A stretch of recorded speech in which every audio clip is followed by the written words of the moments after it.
ஐயா, யார் பரலோகத்தை வாஞ்சிப்பார்கள் தெரியுமா? யார் தரிசிப்பார்கள் தெரியுமா? சும்மா வந்தவங்க போனவங்களாம் இல்லைங்க ஐயா. ஒரு வசனத்தை நம்ம வாசிக்கலாமா? நீதிமான்கள் எங்க இருக்கிறாங்கன்னு சொல்லி பார்க்கலாமா? ஆமென். மத்தேயு எழுதின சுவிசேஷம் 13வது அதிகாரம், இன்னைக்கு அதனுடைய தொடர்பான வசனங்களை தான் நான் வாசிக்க போறேன். மத்தேயு எழுதின சுவிசேஷம், ஆமென், 13வது அதிகாரம் 43வது. எல்லாரும் எடுத்துக்கங்க, தயவு செய்து எடுத்துக்கங்க. இந்த பட்டியலில் நீங்கள் இன்னைக்கு வந்தே ஆக வேண்டும், இல்லைன்னா நம்முடைய பிரயாசம் வீணா போயிடும். பவுல் சொல்லுவார், நான் ஓடினதும் பிரயாசப்பட்டதும் கர்த்தருடைய நாளில வீணா போயிடக்கூடாது, இல்லை என்கிற அவன் நிலைக்கு வந்துடக்கூடாது. சரியா? வாசிங்க, மத்தேயு எழுதின சுவிசேஷம் 13வது அதிகாரம் 43வது வசனத்தை வாசியுங்கள். அப்பொழுது நீதிமான்கள் தங்கள் பிதாவின் ராஜ்யத்திலே, நல்ல கவனிங்க, நல்ல கவனிங்க, கிறிஸ்தவம் இந்த பூமியில வாழ்ந்து பூமியோடு நின்று விடுகிறது அல்ல, அல்ல. ஒருவேளை நான் செத்து போனா என்ன இந்த கல்லறையில் தான் அடக்க முடியாங்கன்னு நீங்க நினைக்கலாம். அங்க போய் பாருங்க, அங்க இருக்காது. அதுக்கு தான் நேற்றைக்கு முதல் நாள்லாம் நிறைய உதாரணங்களை சொன்னேன். நல்ல கவனிங்க, மரித்ததுக்கு பிறகு யாரும் நீதிமான ஆக முடியாது. ஜெபம் பண்ணி செத்து போனதுக்கு பிறகு அந்த சரீரத்தில் ஜெபம் பண்ணி அவங்கள நீதிமான ஆக்க முடியாது. மிகப்பெரிய ஆசீர்வாதம் அதுதான். சரிதானா? எல்லாரையும் கர்த்தர் பணக்காரர் ஆக்குவார்னா உங்களால் சிரிப்பு தாங்க முடியாது, திருப்பி தாங்க முடியாது. என்னை பொறுத்தவரையில் பணம் எங்கே இருக்குதோ அங்கே கட்டாயம் சண்டை வந்தே ஆகும், பிரச்சனை வந்தே ஆகும். அதுக்காக இல்லாமல் ஒன்று கர்த்தர் நம்மளை வறுமையில் வைக்கலை, நம்ம தேவைகளை கர்த்தர் சந்திக்கிறார். ஆனால் அது மட்டுமே ஓடாதீங்க. என்னை பொறுத்தவரையில் தேவை வேறு, ஆசீர்வாதம் வேறு. ஒரு வீடு தேவை, ஒரு வாகனம் தேவை, நீங்கள் ஆராதிக்கிறதுக்கு சர்ச்சு தேவை, சரிங்களா? இந்த உபகரணங்கள் எல்லாம் தேவை, கீபோர்டு போடுறதுக்கு இந்த இன்ஸ்ட்ருமெண்ட் தேவை, சரிங்களா? தேவை வேறு, ஆசீர்வாதம் வேறு. தேவையை கர்த்தர் எல்லாருக்கும், இந்த மழை பெஞ்சுதே ஆண்டவருடைய பிள்ளைகளுக்கு மட்டும்தான் பெஞ்சுதா? நம்ம வீட்டு தென்னை மரம் மட்டும்தான் காய்க்குதா? இன்னும் பார்க்க போனால் நம்ம வீட்டு தென்னை மரத்தில் தான் வண்டெல்லாம் விழுந்து கிடக்கு, பார்த்தீங்களா? அடுத்த வீடு ஜமரம் நல்ல கூட 10 தேங்காய் கிடைக்குது. விட்டுருங்க, விட்டுருங்க, பொறாமப்படாதீங்க, சரிதானா? எரிச்சல் அடைய வேண்டாம். நல்ல கவனிங்க, நல்ல கவனிங்க. தேவை வேறு. தேவையை கர்த்தர் எல்லாருக்கும் கொடுக்குறாரு, எல்லாருக்கும் உத்தியோகம். படித்து எவ்வளவோ பேர் மேலே வராங்க, அது ஆண்டவருடைய பிள்ளைகளுக்கு மட்டுமல்ல. தேவை வேறு, ஆனால் ஆசீர்வாதம் ஆண்டவருடைய பிள்ளைகளுக்கு மட்டும்தான். ஐயா, அல்லேலூயா. இந்த ரெண்டையும் பிரித்து பார்க்க தெரியலன்னு சொன்னால் ரொம்ப குழப்பமாயிருவீங்க, ரொம்ப குழப்பமாயிருவீங்க. சரியா? இந்த வசனத்தை மறுபடியும் வாசிக்கலாம். 43வது வசனம். அப்பொழுது, அதுக்கு ஒரு கொஸ்டின் இருக்குது. எப்பொழுதுன்னு கேட்குறீங்க, எப்பொழுது? அதுக்கு விளக்க சொன்னால் ரொம்ப டைம் ஆகிடும். ஐயா, நானும் நீங்களும் ஒரு நாள் இருக்கக்கூடிய இடத்த சொல்கிறேன். அதனால துன்மார்க்க வாழ்க்கை கொஞ்சம் கூட இருக்கக்கூடாது, கொஞ்சம் கூட இருக்கக்கூடாது. ஒரு பாடலெல்லாம் உங்களுக்கு ஞாபகம் வரணும். நீதிமான் தள்ளாட விடமாட்டார், நித்தமும் காத்து நடத்திடுவார். நீதிமான் தள்ளாட நித்தமும் காத்து நடத்திடுவார். கர்த்தர் மேல் பாரத்தை கலங்கி தவிக்காதே,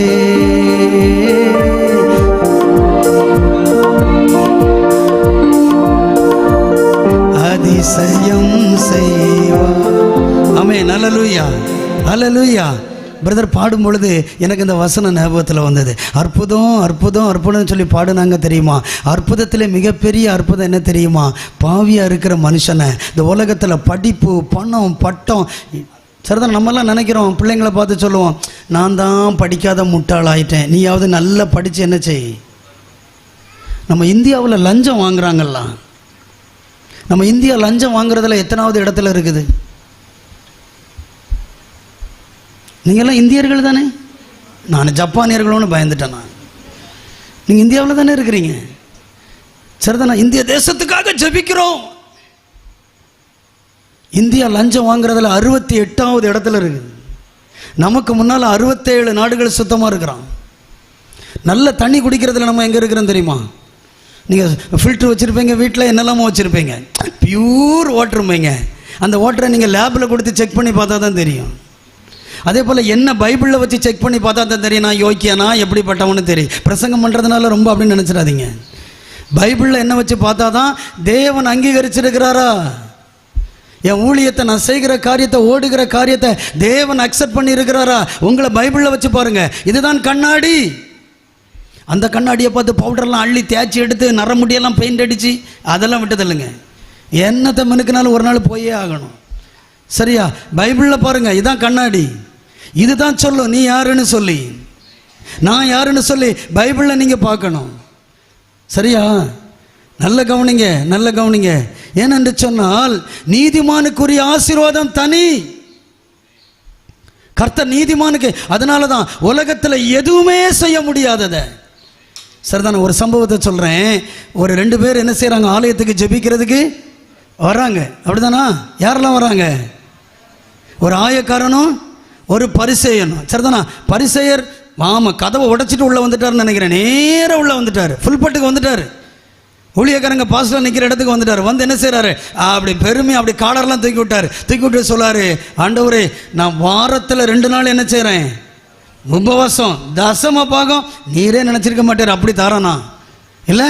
ஆனால் வெளியே ஒருத்தன் நிற்கிறானே, அவனை மாதிரியெல்லாம் நான் கிடையாது. ஒரு நிறைய வார்த்தையெல்லாம் சொல்லியிருப்பான்னு நான் நினைக்கிறேன், இல்லையா? சரிதானா? அப்படியெல்லாம் சொன்னான். அவன் வேற தப்பு பண்ணான்னு எதுவும் சொல்லலை.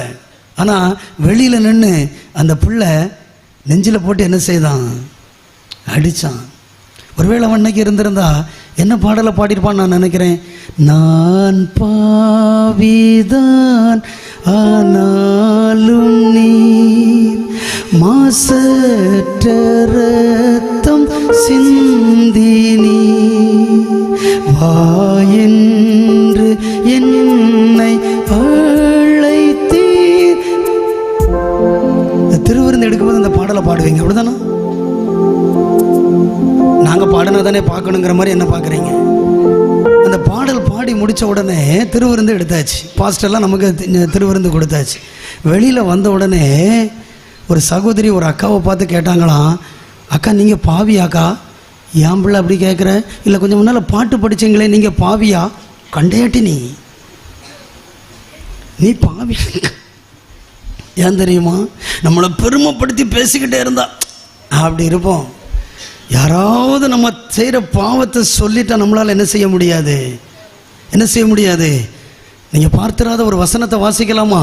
1 தீமோத்தேயு, சீக்கிரம் வாங்க, நீதிமானுக்குரிய ஆசீர்வாதத்தை வேகமாக பார்க்க போகிறோம். 1 தீமோத்தேயின் புஸ்தகம் 5வது அதிகாரத்துக்கு என் கூட திருப்புங்க. 1 தீமோத்தேயுடைய புஸ்தகம் 5வது அதிகாரம் 24வது வசனம். 1 தீமோத்தேயுடைய நீதிமான்களை குறித்து நம்ம பார்த்துட்டே இருக்கிறோம். அந்த பேர் வரலன்னு நீங்கள் பார்க்காதீங்க. ஆண்டவர் இரத்தத்தினால் கழுவி, ஆமென். அதுக்கு அந்த சம்பவத்தை சொன்னேன். ஜெபம் பண்ணி முடித்த உடனே ஆண்டவர் சொல்லுகிறார், உள்ளால நின்று ஜெபித்தவன் அல்ல, வெளியில நின்று தன்னுடைய மார்புல போட்டு அடித்தானே இவன் அல்ல, அவனே நீதிமானாக்கப்பட்டவனாய். பார்த்தீங்களா? ஏன்னா நீதிமான்கள் தான் கர்த்தருடைய ராஜ்யத்தில் என்ன செய்வார்களாம், சூரியனை போல பிரகாசிப்பார்கள். அது நீங்களா இருக்கணும், நானா இருக்கணும், நம்முடைய சபை பிள்ளைகளா இருக்கணும். அல்லேலூயா, சத்தமா சொல்லுங்க அல்லேலூயா.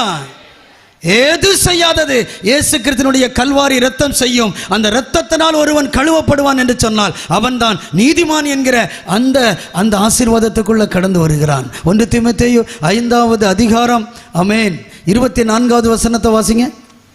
சிலருடைய பாவங்கள் வெளியரங்கமாயிருந்து நியாய தீர்ப்புக்கு முந்திக் கொள்ளும்.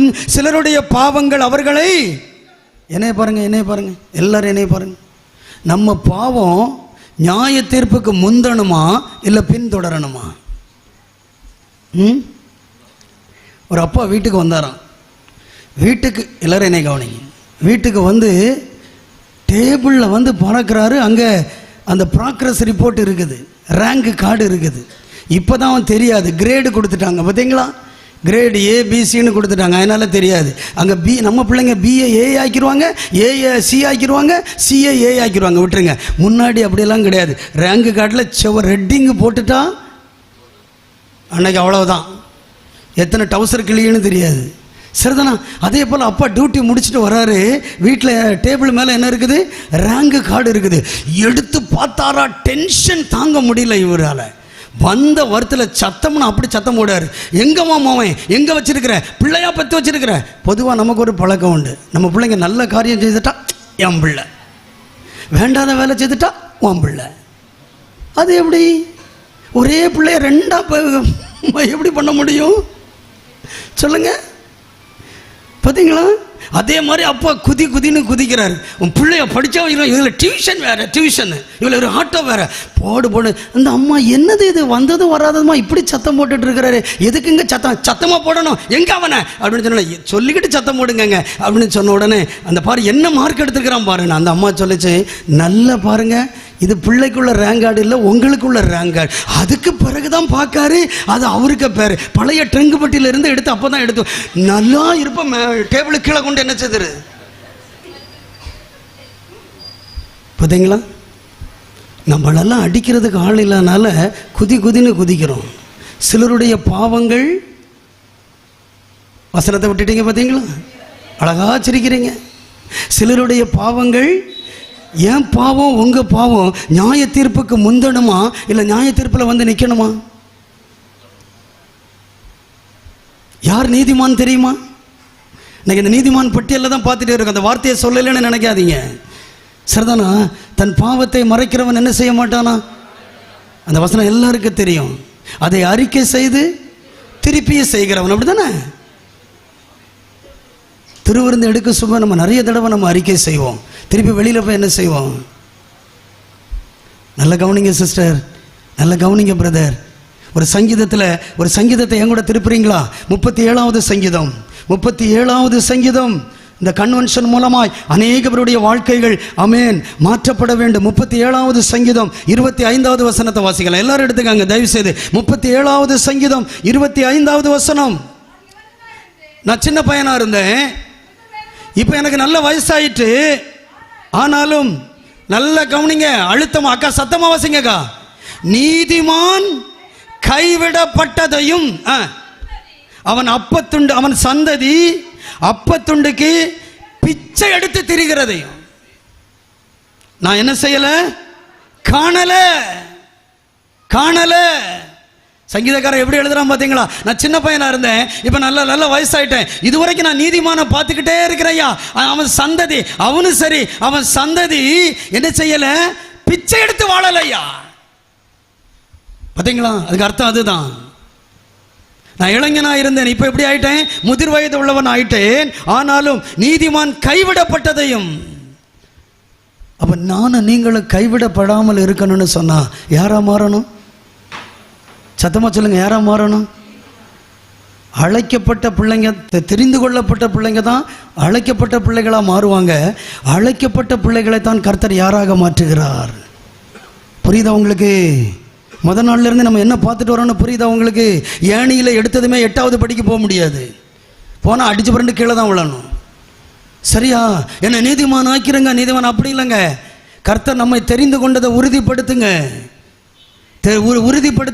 உங்களை தெரிந்து கொண்டதுனால தான் கர்த்தர் என்ன செய்திருக்கிறார், அழைத்து கொண்டு வைத்திருக்கிறார்.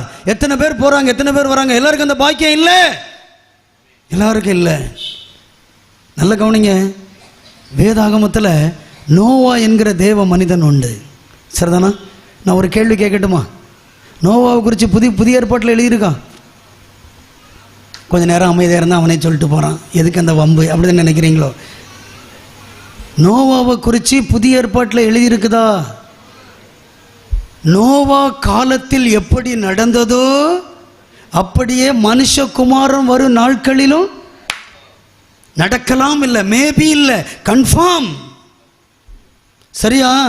நீங்கள் நிறைய பேர் இந்த வசனத்தை எங்கே இருக்குன்னு தெரியாமல் 2-3 பேர் பைபிள் எடுத்தீங்க. அதனால அதை நான் என்ன செய்கிறேன், லூக்காவில் இருக்குது, மத்தேயில் இருக்குது. ஆமென். என்னோட திருப்புங்க, லூக்கா எழுதின சுவிசேஷம் ஆமென் 24வது அதிகாரம். மத்தேயு வாசிக்கலாம். மத்தேயு எழுதின சுவிசேஷம் 24வது அதிகாரம் வாசிங்க பார்க்கலாம். 37வது வசனத்தை வாசிங்கள். நோவாவின் காலத்தில் எப்படி நடந்ததோ அப்படியே மனுஷகுமாரன் வரும் காலத்திலும். நல்ல கவனிங்க, முதல் வருகையை நம்பி, முதல் வருகையை விசுவாசித்து, முதல் வருகையை நம்ம ஏற்றுக்கொண்டு ஆமென், அதன் அடிப்படையில் நம்ம விசுவாசத்தோட வந்திருக்கிறோம். நம்ம இப்போ எல்லாரும் எந்த வருகைக்கு நம்ம ஆயத்தமாகணும்? ஒரு பாடலை எத்தனை தடவை பாடுவீங்க? அவர் வரும் நாளிலே. என்னன்னு சுயநலமாக பாடக்கூடாது. நம்மை கரமசைத்து அன்பாய் கூப்பிட்டு சேர்த்து கொள்வார். அவர் சமூகமதில் அங்கே அவருடனே ஆடி பாடி மகிழ்ந்திடுவே. அவர் சமூகமதில் அங்கே அவருடனே ஆடி பாடி மகிழ்ந்திடுவே. ஆமென், ஹல்லேலூயா. இன்னும் நிறைய பாடல்கள் இருக்குது. வரியை குறித்து எவ்வளவு பாடல்கள் இருக்குது தெரியுமா? முன்னாடியெல்லாம் கன்வென்ஷன் நடந்தால் 2 நாள் அழைப்பு, என்ன பிரதர், ரட்சிப்புக்கு அழைப்பு. 3ஆவது நாள் இதைத்தான் சொல்லுவாங்க, வருகை. ஆனால் இன்னைக்கு உங்களையும் பாட விட மாட்டாங்க, சொல்லவும் மாட்டாங்க. நல்ல கவனிங்க. என்ன நடந்தாலும் நடக்காட்டாலும் வருகையில் நம்ம யாரும் என்ன செய்திடக்கூடாது, கைவிடப்பட்டு போகக்கூடாது. நல்ல கவனிங்க. இங்கே நீதிமான ஆகிறவங்க தான் வருகையில் என்ன செய்யப்படுவார்களா? அப்போ சொல்லுங்க, இஷ்டத்துக்கு வாழலாமா? நிறைய தம்பிமார் முடிவெட்டி இருக்கிறத பார்த்தா 2 சைடு கரையும் அரிச்சு நடுவில். முந்தியெல்லாம் நாங்கள் இந்த வாழைக்காய் சுமக்கிறதுக்கு இந்த ஆமாம் செம்மாடு நான் நினைப்பேன் தலையில் செம்மாடு. இந்த பிள்ளை வேலை செய்துட்டு அப்படி வந்து கிட்ட போய் பார்த்த முறை தான் தெரியும், முடியே அப்படி தான் இருக்குது. நிறைய பேர் பெல்ட்டு கட்டி இருக்கிறான், அது இடுப்பில் கட்ட வேண்டிய பெல்ட்டு எங்கே இருக்குன்னே தெரியல அவனுக்கு. அதை பார்த்து பெற்றோர்லாம் என்ன துடிக்கிறாங்க தெரியுமா? கண்ணாடிக்கு முன்னால படி சீக்கிரம் எந்திரிக்க மாட்டான். கண்ணாடிக்கு முன்னால 1/2 மணி நேரம் தலைச்சிவியாச்சு திருப்பி குலைச்சி போட்டு இங்க திருப்பின தலையை இங்க திருப்பி. நீதிமானுக்குரிய ஆசீர்வாதத்தை நல்ல கவனிங்க. இந்த இது இல்லை, இந்த அழகு இல்லைங்க. யார் அழகானவர்? தம்பி ஒரு பாட்டு படித்தாங்க, பூரண. நான் அந்த பாட்டு படிக்கும் போதே அதிலிருந்து கூட எடுக்கிறதுக்கு நான் ஆசைப்பட்டேன். ஏன்னா அவ்வளோ வசனத்தை கர்த்தர் தருகிறார். அந்த பாடல் சும்மா பாடுனாங்கன்னு நினைக்கிறீங்களா? ஒரு பாடல் இருக்கு தெரியுமா? என்னையும் உம்மை போல் மாற்றிடவே தம் ஜீவன் தந்தீரல்லோ. என்னையும் உம்மை போல் மாற்றிடவே உம் ஜீவன் தந்தீரல்லோ. எங்களை தரை மட்டும் தாழ்த்துகிறோ, தந்து விட்டோம் அன்பு கரங்களிலே, ஏற்று என்றும் நடத்தும். எங்க எல்லாரையும் ஏற்று என்றும் நடத்தும். கல்வாரி அன்பை எண்ணிடும் வேளை கண்கள் கலங்கிடுதே. கர்த்தாவும் பாடுகள் எப்போதும் நினைத்தால் நெஞ்சம்.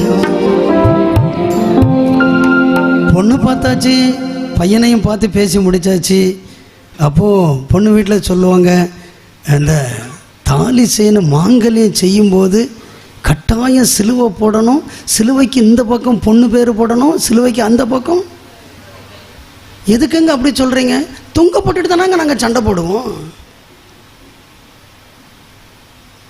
சிலுவையை சுமக்கிறீங்களே, இந்த சிலுவையின் அர்த்தம் தெரியுதா? சிலுவையில் சிந்தின ரத்தம் இல்லைன்னு சொன்னால் நம்ம நீதிமானா என்ன செய்ய முடியாது. பார்த்தீங்களா?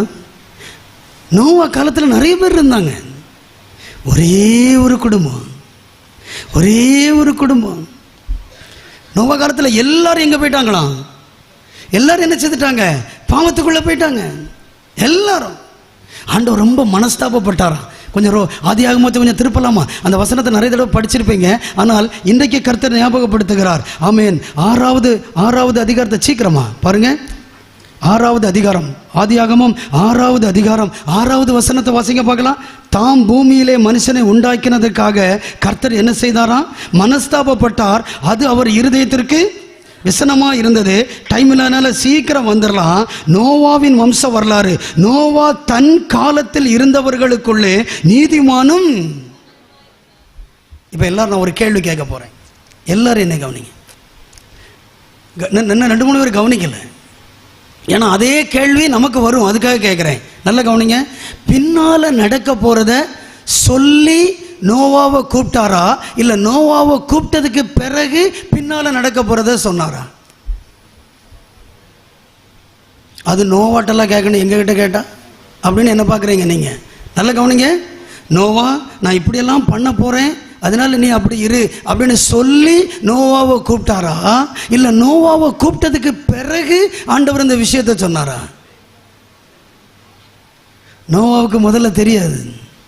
ஆண்டவர் என்ன தெரியுமா செய்தாரு? தேடிக்கிட்டே வருகிறார். இங்க ஒரு நீதிமான் இருக்க மாட்டானா, இங்க ஒரு நீதிமான் இருக்க மாட்டானா, இங்க ஒரு நீதிமான் இருக்க மாட்டானா, இந்த சபையில ஒரு நீதிமான் இருக்க மாட்டாங்களா? அப்படி ஆண்டவர் கர்த்தருடைய கண்கள் அப்படி தேடிக்கிட்டே இருக்குது. நோவாவை பார்க்கிறார். நான் எதிர்பார்க்கிற நீதிமான் இவன் தான். கமான் நோவா, உன்ன மாதிரி தான் ஒருத்தரை தேடினேன், உன்னை வச்சுதான் நான் மிகப்பெரிய என்ன செய்ய போறேன், திட்டத்தை செய்ய போகிறேன், பேழையை செய்ய போகிறேன். நோவா பேழையெல்லாம் இப்போ கண்டுபிடிச்சிருக்காங்க. தெரியுமா உங்களுக்கு? தெரியுமா உங்களுக்கு? அப்போ சொல்லுங்க, இது சும்மா கதையா? இது சும்மா ஜோடிச்சு எழுதுனதா? சும்மா யாராவது இதுதான் நோவா பேழைன்னு சொன்னால் மற்றவங்கலாம் பொய் சொல்கிறீங்கன்னு சொல்லி யாராவது சொன்னாங்களா? இல்லை, கண்டுபிடிச்சிட்டாங்க. பார்த்தீங்களா? அப்படின்னா நோவா காலத்தில் நடந்தது மனுஷகுமாரன் வரும் நாட்களிலும் நடக்கலாம், இல்லை நடக்கும். அன்னைக்கு தான் மற்றவங்களுக்கும் நமக்கு இருக்கிற வித்தியாசம் தெரியுங்க. நமக்கு இருக்கிற வித்தியாசம் தெரியும். நல்ல கவனிங்க. அது வரைக்கும் மழை இல்லை. நோவா காலத்தில் தான் என்ன வந்தது? மழை வந்தது. பூமியினுடைய அமைப்பு வேற, அதெல்லாம் இப்போ சொல்ல முடியல, விட்டுருங்க. சரிதானா?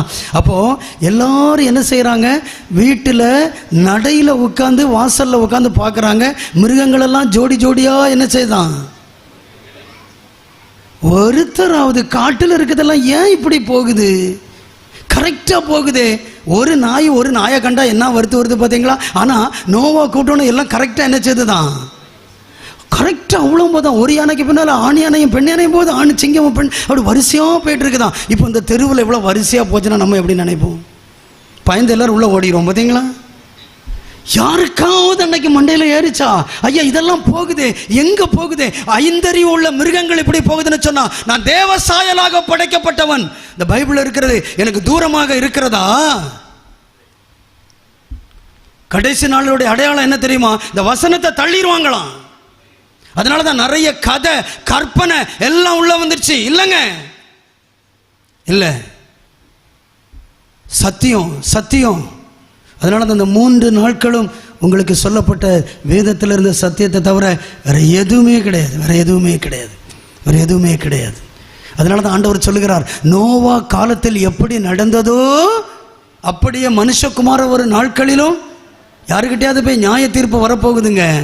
ஒரு பாடல் ஒன்று தெரியுமா? நியாய தீர்ப்பின் நாள் நெருங்குதே, நேசர் வர காலமாகுதே, மாயலோகம் நம்பி மாண்டிடும் மானிடரை, இந்த மாயலோகம் நம்பி மாண்டிடும் மானிடரை.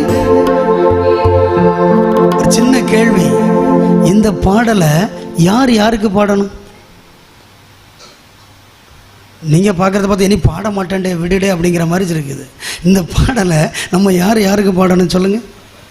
ஒரு பெரிய கண்ணாடி எடுத்து அந்த கண்ணாடிக்கு முன்னால் நின்று இந்த பாடலை பாடணும். அப்போ அந்த கண்ணாடியில் யார் தெரியும்? நம்ம எல்லாருமே தெரியும்.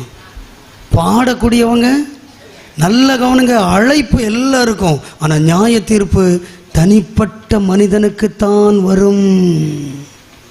அவன் அவன் செய்த கிரியைகளுக்கு தக்க பலன் என்னோடு கூட. பார்த்தீங்களா?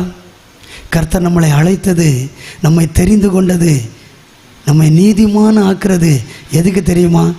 நீதிமான்கள் நித்திய ராஜ்யத்துக்குள்ள என்ன செய்வார்களாம்? சரிதானா? டைம் இல்லாதனால கொஞ்சம் வசனத்தை பார்க்கலாமா? தானியேலின் புஸ்தகத்தை எடுங்க, தானியேலின் புஸ்தகத்தை எடுங்க.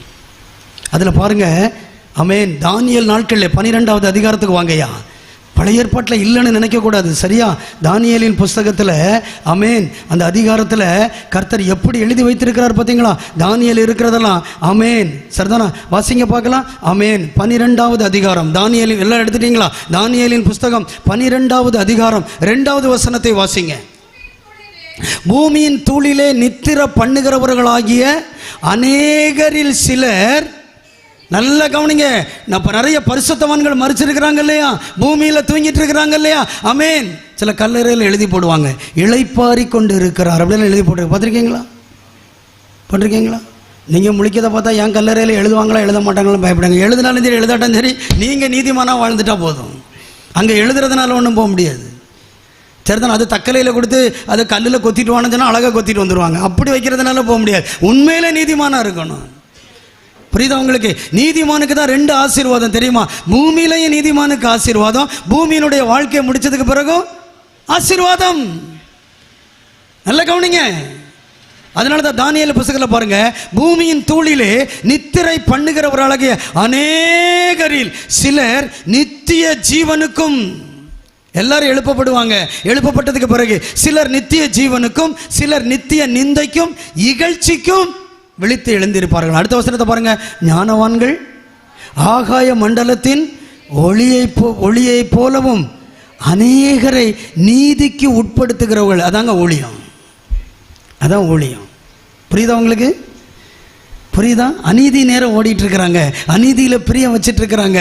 ஆமேன். இல்லைப்பா, நீதிமானுக்கு கர்த்தர் ஒரு ஆசீர்வாதம் வைத்திருக்கிறாருப்பா. கர்த்தர் எவர்களை முன் குறித்தாரோ அவர்களை அழைத்தும் இருக்கிறார், எவர்களை அழைத்தும் இருக்கிறாரோ அவர்களை நீதிமான்களாக்கி இருக்கிறார். அந்த நீதிமான்கள் தான் மகிமைக்குள்ள என்ன செய்வாங்க? புரியுதா? புரியுதா? செத்ததுக்கு பிறகு, மரிச்சதுக்கு பிறகு நீதிமான் ஆக முடியாது. ப்ளீஸ் பிரதர், அம்மா நம்ம பிறகு பார்த்துக்கலாம், அப்படி பார்த்துக்கலாம், இப்போ இல்லைங்க இல்லைங்க இல்லைங்க இல்லைங்க. அதனால தான் நீ நீதிமானாக்கப்பட்டவனாய் போ அப்படின்னு சொன்ன உடனே அவனுக்கு சந்தோஷம் தாங்க முடியல. அவன் என்ன செய்தானா, பயங்கரமாக அந்த ரோட்டில் நின்று ஜெபம் பண்ண பிள்ளை எப்படி போனான் பார்த்தீங்களா? நீதிமானாக்கப்பட்டு. நல்ல கவனிங்க, சோதோம் கொமோராவை ஆண்டவர் அழிக்க போகிறார். அங்கே யார் இருந்தா?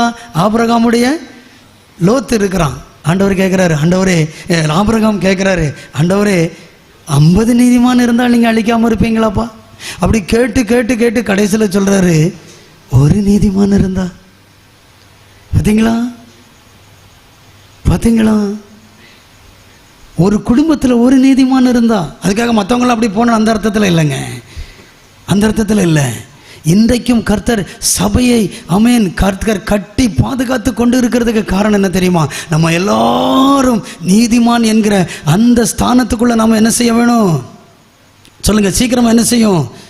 வர வேண்டும். மனிதன் தானாக என்ன செய்ய முடியாது? நீதிமான் ஆக முடியாது. அதை மட்டும் நம்ம பார்த்துட்டு இந்த நாளில் நம்ம என்ன செய்யலாம்? ஆமென், நிறைவு செய்யலாம். சரிதானா? ஒரு மனிதனை நீதிமானாக மாற்றுவதற்கு கர்த்தர் எங்க தெரியுமா போனார்? கல்வாரி வரைக்கும் போனார். இந்த உலகத்தை படைக்கிறதுக்கு ஆண்டவருக்கு ஒரு பைசா செலவு இல்லைங்க. இன்னைக்கு நிறைய சயின்டிஸ்டுகள் கண்டுபிடிக்க முடியல. ராக்கெட்டா விட்டு பார்க்குறான், பாதியில் எரிஞ்சு போயிருது, அங்கே போன பிறகு போக்காயிருது, கண்டுபிடிக்க முடியல. ஆனால் ஆண்டவர் வானாதி வானங்களையும், அப்படிப்பட்ட ஆண்டவர் இந்த பூமியில் இறங்கி வந்தது என்னையும் உங்களையும் நீதிமான்கள் ஆக்கிறதுக்காக. எத்தனை பேர் விசுவாசிக்கிறீங்க? அல்லேலூயா. வேகமாக ஒரு சில வசனங்களை நம்ம வாசிக்கலாமா? அப்போஸ்தல நடபடியின் புஸ்தகம், அப்போஸ்தல நடபடியின் புஸ்தகம் 13வது அதிகாரம் 39வது வசனத்தை வாசிங்கள். அப்போஸ்தல நடபடியின் புஸ்தகம் 13வது அதிகாரம் 39வது வசனத்தை வாசிங்க. மோசேயின் நியாயப்பிரமாணத்தினாலே நீங்கள் எவைகளில் நின்று விடுதலையாகி நீதிமான்கள் ஆக்கப்பட கூடாது இருந்ததோ, அடுத்த வசனத்திலிருந்து பிடிங்கிற, விசுவாசிக்கிறவன் எவனும் அந்த நியாயப்பிரமாணத்திலிருந்து விடுதலையாகி இயேசு கிறிஸ்துவாலே விடுதலையாகி நீதிமான் ஆக்கப்படுகிறான். ஐயா எல்லாரும் கவனிங்க, எல்லாரும் கவனிங்க. அப்போ ஒரு மனிதன் நீதிமான் ஆக்கப்படணும்னா யாரை விசுவாசிக்கணும்? சொல்லுங்க. தூதர்களை அல்ல, வேற யாரையும் இல்லை, ரெக்கை கட்டி பறக்கிறவங்களே இல்லை. நீங்க புரிஞ்சிருப்பீங்கன்னு நான் நினைக்கிறேன். பைபிளில் நிறைய பேர் வருவாங்க, நிறைய பேருக்கு விசுவாசம் வேற. இயேசுவின் இரத்தத்தினால், இயேசு கிறிஸ்துவின் இரத்தத்தினால் கழுவப்படுகிற பிள்ளைகள் மாத்திரம்தான் நீதிமான் என்கிற ஆசீர்வாதத்துக்குள்ள வர முடியும். ஆமென். ஹல்லேலூயா. சத்தமா சொல்லுங்க, ஹல்லேலூயா. அந்த பாக்கியத்தை தான் கர்த்தர் நமக்கு என்ன செய்திருக்கிறார்? ரோமர் நிருபம் ஃபுல்லாக அதுதான். வாசிங்க பார்க்குறேங்க. ரோமருக்கு எழுதின நிருபம் 1வது அதிகாரம் 17வது வசனத்தை வாசிங்க பார்க்கலாம். ரோமருக்கு எழுதின நிருபம். ஆமென். புதிய ஏற்பாட்டில் கீ, ஒரு கதவை, ஒரு ரூமை திறக்கணும்னா கீ சாவி முக்கியம். ஆமென். மார்ட்டின் லூத்தர் ஐயா சீர்திருத்த சபைகளுக்கு கொடுத்த ஒரு முக்கியமான வசனம் இதுதான். வாசிங்க பார்க்கலாம். ரோமர் 1:17 வாசிங்க. விசுவாசத்தினாலே நீதிமான் பிழைப்பான். அப்படின்னா எந்த விசுவாசத்தினாலே? எனக்காக என் ஆண்டவர் கல்வாரிக்கு சென்று ஆமென் அவருடைய இரத்தத்தினால் என்னை கழுவினாரே, அந்த விசுவாசம் ஒரு மனிதனுக்குள்ளே இருக்கும் என்று சொன்னால் அந்த விசுவாசம் வரக்கூடியவன் என்ன செய்வானா? பிழைப்பானா. அந்த விசுவாசம் இல்லாதவங்க சாவுவாங்க. ஒருத்தன் பிழைப்பாம்னா ஒருத்தன் என்ன செய்யணும்? சரியா புரிஞ்சிட்டீங்களா? கொடி கட்டி பறக்கலாங்க. ஆனால் இந்த விசுவாசம் இருக்கிறவங்க என்ன செய்யணுமா? என்ன செய்வார்களா? ஆமென். அப்படியே 3வது அதிகாரம், இந்த வசனத்தை மட்டும் வாசித்துட்டு நாம் நிறைவு செய்யலாம். 3வது அதிகாரம் 24வது வசனத்தை வாசியுங்கள். இலவசமாய் ரோமருக்கு எழுதின நிருபம் 3வது அதிகாரம் 24வது வசனம். இலவசமாய் அவருடைய கிருபையினாலே. கிருபையினாலே பாடுறதுக்கு முன்னால ஒரு பாடலை பாடிட்டு இருக்க சமயத்தில் பிரதர் என்ன கூப்பிட்டாங்க. ஒருவேளை நம்மளாம் ரட்சிக்கப்படுறதுக்கு முன்னால், மனம் திரும்புறதுக்கு முன்னால் ஆண்டவருடைய நியாய தீர்ப்பு வந்ததுன்னா நம்ம என்னத்துக்கு ஆயிருப்போம்? அருமையாக சொன்னாங்க. சரிதானா? நீங்கள் கொஞ்சம் யோசனை பண்ணி பாருங்கள். ஒரு சீனாக்காரம் நம்ம பாவத்தை மன்னிக்காது, வேறு எதுவுமே கடுகு நம்ம பாவத்தை மன்னிக்காது. நிறைய பேர் தடவி போடுவாங்க. அழகாக சட்னி வச்சு துவையல் அரைச்சி கஞ்சி குடிக்கிறத விட்டுக்கிட்டு அதை தடவி அடுப்புக்கு போட்டு சும்மா இருக்கிறவங்களுக்கு இருமல் வந்து, சரிதானா? இவ்வளவு பாட்டில் நிறைய சிறப்பு குடித்த முறை இருமல் நிற்கலை. ஒரு முளவை வச்சு இருமல் ஆக்கி போட்டீங்கல்ல நீங்கள். கொஞ்சம் யோசனை பண்ணுங்க. சரியா? நம்ம அப்படி செய்யக்கூடாது, தப்பு பண்ணவே கூடாது. அப்படி ரோட்டில் நடந்து போச்சும் ஒரு எலுமிச்சம்பழம் கடந்துட்டு படக்குன்னு அடிக்கதை பார்க்கும். எடுத்துகிட்டு போய் ஜூஸ் போட்டு குடிங்க நீங்கள் வேற. சரியா? பிசாசு என்ன மாதிரி வேலை செய்கிறான் பார்த்தீங்களா? ஒரு மனிதன் எப்படி நீதிமானாக்கப்படுகிறான் பார்த்தீங்களா? அந்த வசனத்தை மறுபடியும் வாசிங்க பார்க்கலாம். இலவசமாய் என் ஆண்டவருடைய கிருபையினாலே, பிதாவினுடைய கிருபையினாலே கிறிஸ்து இயேசுவில் உள்ள மீட்பை கொண்டு என்ன செய்கிறார்களா? அதுக்கு தாங்க முதல் நாள்ல இருந்தே சொல்லிக்கிட்டு இருந்தது. அதுக்கு தாங்க. சரியா? நமக்கு இருக்கிற ஒரு பிள்ளைங்க கூட நல்ல கவனிங்க, என்ன கவனிங்க. ஆண்டவர் உலக மக்களை 2ஆக தான் பிரிக்கிறார். சரிதானா? மொத்தத்தில் யாராக தான் பிரிக்கிறாரு? 2ஆக தான் பிரிக்கிறார். ஒன்றிலே வெள்ளாடு கூட்டம், இல்லைன்னா செம்மறி ஆடு கூட்டம். சரிதானா? ஒன்றிலே இடுக்கமான வாசல், இல்லைன்னு சொன்னால் அகலமான வாசல். ஒன்று ஜீவனுக்கு போகிற வாசல், இன்னொன்று கேட்டுக்கு போகிற வாசல். ஒன்றிலே கோதுமை, இல்லைன்னா என்னது? பதர். சரிதானா? ஒன்றிலே நீதிமான், இல்லைன்னா யாரு? 3வது கூட்டம் பைபிளில் கிடையவே கிடையாது. நான் தான் பெஞ்செல்லாம் வாங்கி போட்டேன், அதனால் எனக்கு ஒருவேளை அங்கே சேக்கட்டாலும் இங்கே சேக்கட்டாலும் நடுவிலையாவது கர்த்தர் என்ன செய்யட்டும் அப்படின்னு நீங்கள் நினச்சி நடுவில் நின்னைங்கன்னு வைங்க. சரியா? வழிக்கு எங்கே போகிறோம்னு தெரியாது. சரிதானா? நீதிமான் கைவிடப்படுவதில்லை. அதனால் உலக ஆசீர்வாதத்தை ஒரு பக்கம் வைங்க. இன்னொரு வசனத்தை அதே அடுத்த வசனத்தை வாசிங்க. 25. தேவன் பொறுமையாக இருந்த முற்காலத்திலே நடந்த பாவங்களை நாம் பொறுத்து கொண்டதை குறித்து தம்முடைய நீதியை காண்பிக்கும் பொருட்டாகவும் தாம் நீதி உள்ளவரும், அடுத்த நல்லா பிடிச்சிக்காங்க, இயேசுவினிடத்தில் விசுவாசமாக இருக்கிறவனை நீதிமான் ஆக்குகிறவரும். அங்கே நம்ம விசுவாசம் வேற மாதிரி இருந்தால் ஆண்டவர் என்ன செய்ய முடியாது? நீதிமானா என்ன செய்ய முடியாது? சரியா? அப்போ நம்ம விசுவாசம் யார் மேலே இருக்கணும்? சொல்லுங்க, யார் மேலே இருக்கணும்? இந்த பைபிளில் நிறைய பேர் இருக்கிறாங்க. இயேசுவுக்கு அம்மா இருக்கிறாங்க, அப்பா இருக்கிறாங்க, சீசர்கள் இருக்கிறாங்க, அப்போஸ்தலர்கள் இருக்கிறாங்க, எக்ஸட்ரா நிறைய பேர் இருக்கிறாங்க. ஆனால் நம்ம விசுவாசம் யார் மேலே தான் இருக்கணும்? வேற ஆளுக்கு மேலே இருக்கக்கூடாது. புரியுதா உங்களுக்கு? நான் என்ன சொல்கிறேன்னு புரியுதா உங்களுக்கு? சரிங்களா? அப்படி அந்த விசுவாசம் இருந்தால், ஆமென், விசுவாசத்தினால நான் நீதிமான் ஆயிடுவேன். அந்த நீதிமான் மரித்தால் என்ன செய்வானா? எஸ். புரிஞ்சிட்டீங்களா? இப்போ சொல்லுங்க, பொன்னா பொருளா? நம்ம இந்த சிலுவை நாட்களில் ஒரு பாட்டு படிப்போம். திரண்டாஸ்தி உயர்ந்த கல்வி செல்வாக்குகள் மிக வீருப்பினும் குருசை நோக்கி பார்த்த எனக்கு, குருசை நோக்கி பார்த்த எனக்கு உரிய பெருமைகள் யாவும் அற்பமே, உரிய பெருமைகள் யாவும் அற்பமே. இந்த வைக்கீரி சுராஜா உந்தன் சிலுவை உந்தன் சிலுவை. ஹல்லேலூயா ஹல்லேலூயா. இயேசு கிறிஸ்துவின் ரத்தம் தான் என்னையும் உங்களையும் நீதிமான் ஆக்கியிருக்குது. அதனால தான் சபையில் முதல்ல எதை வச்சுருக்கிறாங்க? எதுக்கு தெரியுமா? நீங்கள் உள்ளே வந்த உடனே ஒரு காலத்தில் நான் பாவியாக இருந்த ஆண்டவரே, இதே போல் ஒரு சிலுவையில் எனக்காக நீங்கள் என்ன செய்தீங்க? என் படிப்பு என்ன நீதிமான் ஆக்கலை, என் குல பெருமை என்ன நீதிமான் ஆக்கலை, என் அழகு என்ன நீதிமான் ஆக்கலை, எதுவுமே என்ன நீதிமான் ஆக்கலப்பா. உங்கள் விலையேற பெற்ற சரியா எவ்வளோ பெரிய ஆசீர்வாதத்துக்குள்ளே நம்ம இருக்கிறோம் தெரியுமா?